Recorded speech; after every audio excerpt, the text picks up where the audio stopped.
During the weekly wrap-up, the new intern suddenly switched the projector to my attendance record. The eyes of the CEO and the entire company locked onto me in an instant. The intern, Madison, tilted her chin up with a smug grin and slammed a stack of photos onto the mahogany conference table. Nate, I'm reporting her. She's been using the company's luxury vehicle to pick up her kid every single day. It's a blatant misuse of company assets for personal gain. I move for immediate termination. Nate's face turned as dark as a thundercloud. I looked at this ambitious intern with a flicker of genuine pity. She was so desperate to climb the ladder she hadn't noticed the rungs were made of glass. The company car she was referring to? That was my Rolls-Royce Cullinan, a $300,000 piece of machinery. For the sake of closing deals and keeping the firm's image afloat, I had let the company use it for free for 2 whole years.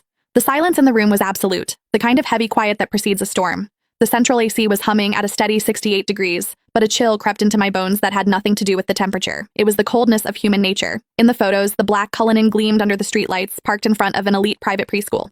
The angles were sharp, intentional, capturing me leaning down to lift my daughter, her small arms around my neck, with the last 4 digits of the license plate clearly visible. Madison leaned her hands on the table. Her face, young and flush with the misplaced zeal of a corporate crusader, burned with a self-righteous fire. She looked at me as if I were a common thief caught with my hand in the vault. Nate, according to the employee handbook, company vehicles are strictly for business use. As a senior executive, Ms. Mercer shouldn't just be setting an example, she should be the standard. Instead, she's turned our most expensive client-facing asset into her personal nanny cam on wheels. School runs, grocery trips, weekend getaways, it's all here. Her voice was crisp, echoing off the glass walls. She clicked to the next slide, revealing a detailed Excel spreadsheet. I've done the math. Between the commute and the school runs, she's putting an extra 25 miles on the odometer daily. Between the fuel consumption of a V12 and the depreciation, we're looking at thousands in hidden costs every month. And that's not even counting the billable hours she's stealing from the company driver. She turned to the head of the table, Nathaniel Cross. Nate. Nate was my college classmate.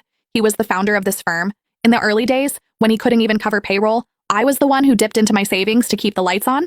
Later, when we needed to project an image of success to land the big fish, my 5-year-old BMW didn't cut it. Without a second thought, I brought in the Cullinan I'd bought myself as a 35th birthday present, a car I'd owned for less than a month. I told him back then, take it, use it. We need the clients to see we're already in their league. That temporary favor had lasted 2 years. I paid for the gas, I paid the insurance premiums, I covered the maintenance. Sometimes when the driver was overwhelmed, I even drove to JFK myself to pick up VIPs.